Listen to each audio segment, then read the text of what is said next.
हर महादेव। कैसे हैं दोस्तों? मैं आपका होस्ट वीरेंद्र जांगरा आज के हमारे इस नए व्लॉग में आप सबका स्वागत करता हूं और महादेव जी से यही हमारी प्रार्थना है कि आप सब लोग खुश रहें और कुशल मंगल रहें। जैसा कि पिछले अध्याय में हमने बताया था कि किस प्रकार देवी लक्ष्मी जी के अनुरोध पर देवी तुलसी भगवान विष्णु जी का श्राप जो है उनसे श्राप मुक्त उन्हें करती हैं और उनके वरदान में भगवान विष्णु जी जो हैं देवी वृंदा को तुलसी के रूप में अपनी पत्नी के रूप में स्वीकार करते हैं। तो आज का आगे का अध्याय हमारा इस प्रकार है महादेव जी की अष्टमूर्ति के बारे में, अर्थात महादेव जी 8 रूपों में इस संसार में जो है विराजित हैं, वो कौन कौन से रूप हैं और किस प्रकार से विराजित हैं। या फिर अगर हम कहें कि जैसे कि हमने पुराने ग्रंथों में पढ़ा है या सुना है कि भगवान जो है इस संसार के कण कण में विराजमान है, तो वो कण कण में किस प्रकार से विराजमान है उसी के बारे में हम चर्चा करेंगे। शुरू करते हैं। हर हर महादेव। तो बात है कल्पों पहले कि जब भगवान ब्रह्मदेव जी इस संसार का, इस सृष्टि का निर्माण कर रहे होते हैं। सृष्टि का निर्माण करने के पश्चात ये संसार जो है मतलब बिल्कुल रूखा सूखा होता है, या अगर हम कहें कि मतलब ब्रह्मदेव जी जो है इस संसार का सिर्फ एक ढांचा तैयार कर देते हैं, लेकिन उसमें कोई जान नहीं होती, कोई चीज खूबसूरती या उसमें मतलब कोई जान किसी तरीके का सलीका नहीं होता उसके अंदर। तो ये देख करके ब्रह्मदेव जी जो है बहुत ही मतलब उदास होते हैं। वो अपने आप पे शक करते हैं कि मतलब उनके बनाने में कोई भूल हो गई है या उनमें कोई किसी प्रकार की कमी रह गई है। तो ये सोच करके वो मतलब अत्यंत दुखी हो जाते हैं। अंत में फिर वो भगवान महादेव जी को प्रार्थना करते हैं। उनका शब्द देख करके ब्रह्मदेव जी जो है उदास हो जाते हैं, दुखी हो जाते हैं और अंत में वो महादेव जी को प्रार्थना करते हैं। और जब महादेव जी वहां पर प्रकट होते हैं तो उनके सामने अपनी पूरा दुख व्यक्त करते हैं और कहते हैं कि मतलब आपके कहे अनुसार मैंने सृष्टि का निर्माण तो कर दिया है, लेकिन ये सृष्टि जो है अपूर्ण है, इसमें किसी तरीके का कोई सुख नहीं है, कोई रस नहीं है।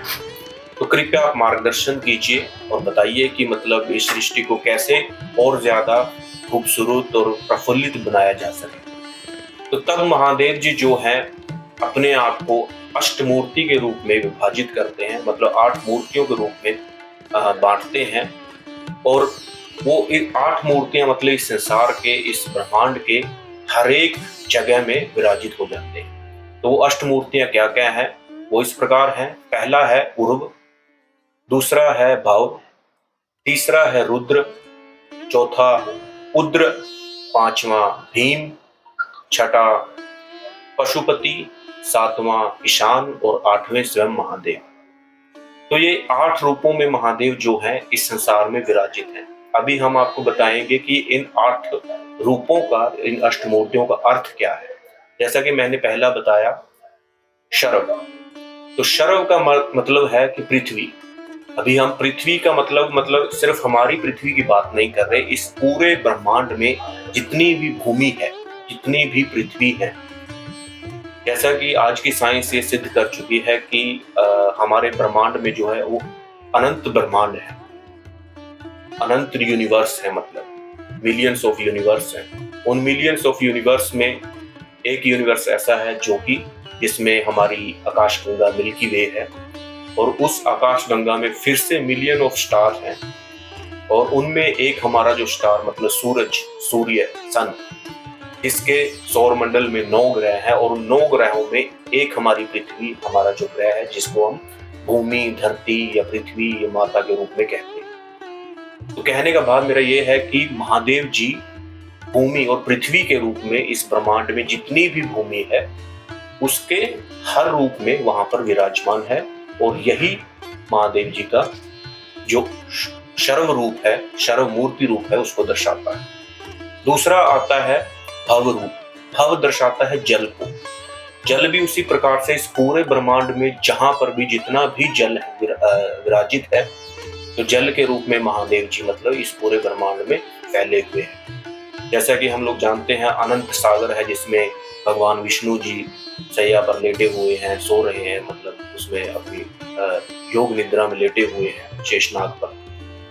तो वो अनंत सागर भी जो है जल का ही स्रोत है, जल का ही एक रूप है, और वो रूप जो है महादेव जी के भव रूप को दर्शाता है। तीसरा है रुद्र, जो कि दर्शाता है अग्नि को। जैसा कि हम जानते हैं अग्नि जो है विनाश का एक रूप है, तो इस पूरे ब्रह्मांड में जितना भी अग्नि के जो भी रूप हैं वो महादेव जी के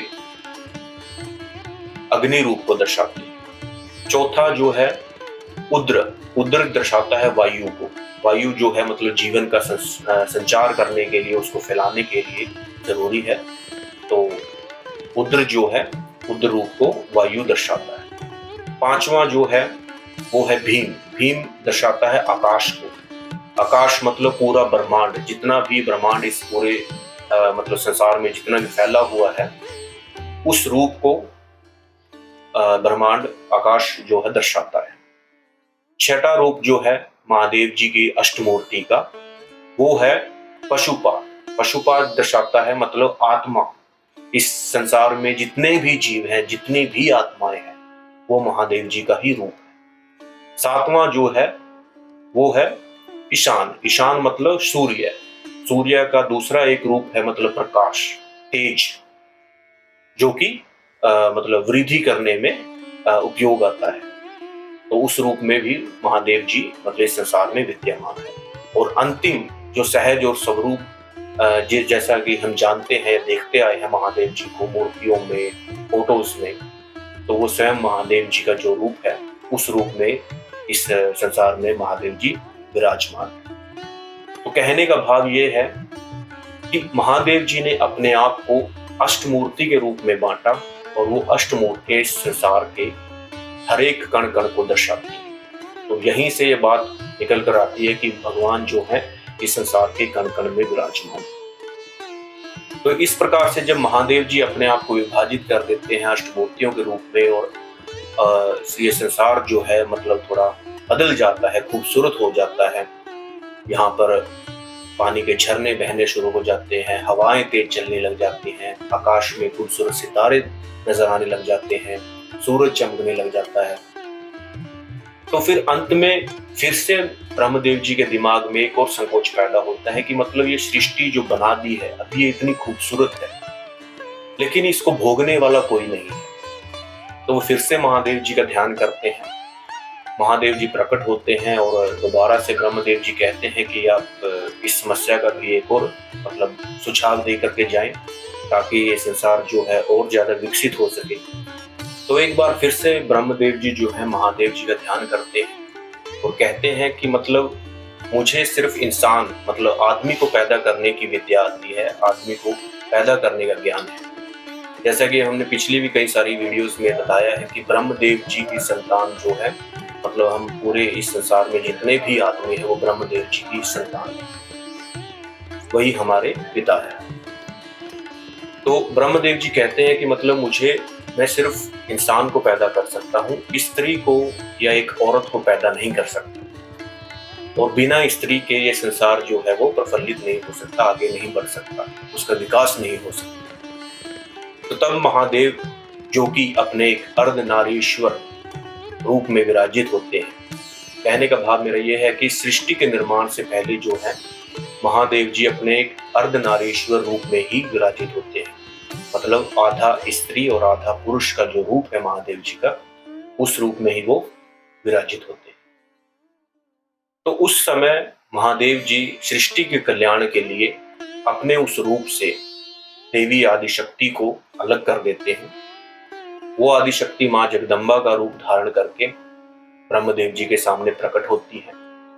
तब ब्रह्मदेव जी अपनी पूरी व्यथा जो है माँ जगदम्बा को सुनाते हैं कि मतलब मैं इस संसार को आगे नहीं बढ़ा सकता, क्योंकि मैं सिर्फ जो है इंसान को पैदा कर सकता हूँ अपने तेज से, अपनी विद्या से, लेकिन इस प्रकार से ये जो सृष्टि है वो आगे बढ़ नहीं पाएगी, क्योंकि अगर अकेला सिर्फ आदमी ही इस सृष्टि में रहेगा तो वो कुछ आगे ज्यादा विकास नहीं कर पाएगा। तो इसलिए एक स्त्री का, एक औरत का होना ज्यादा जरूरी है इस संसार के विकसित करने के लिए। तो तब माँ जगदम्बा ब्रह्मदेव जी को आशीर्वाद देती हैं कि वे इस संसार में पुत्र दक्ष के यहाँ पर उनकी पुत्री का रूप धारण करके या एक इंसान का रूप धारण करके इस संसार में आई। कहने का भाव मेरा ये है कि माँ जगदम्बा जो कि आदि शक्ति है, वो एक औरत, वो एक माँ का रूप धारण करके इस संसार में आती है। मेरा यहाँ पे कहने का मतलब ये नहीं है कि हम में सिर्फ इंसानों की बात नहीं कर रहे हैं, कि मतलब इस संसार में जितने भी जीव हैं उनको विकसित करने के लिए पुरुष और स्त्री का जो एक मेल होता है और उस मेल के बाद जो एक संतान पैदा होती है, उस प्रकार से ये संसार जो है आगे बढ़ सकता है।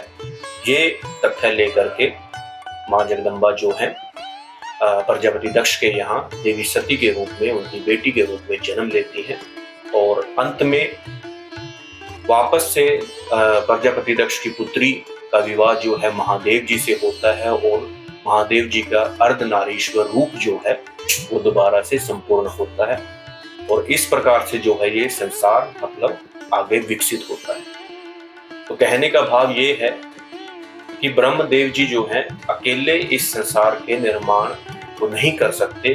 उस संसार को निर्माण करने के बाद भी इस संसार में बहुत सारी चीजें जो हैं जो कि महादेव और आदिशक्ति के स्वरूप से ही विकसित हो सकती है।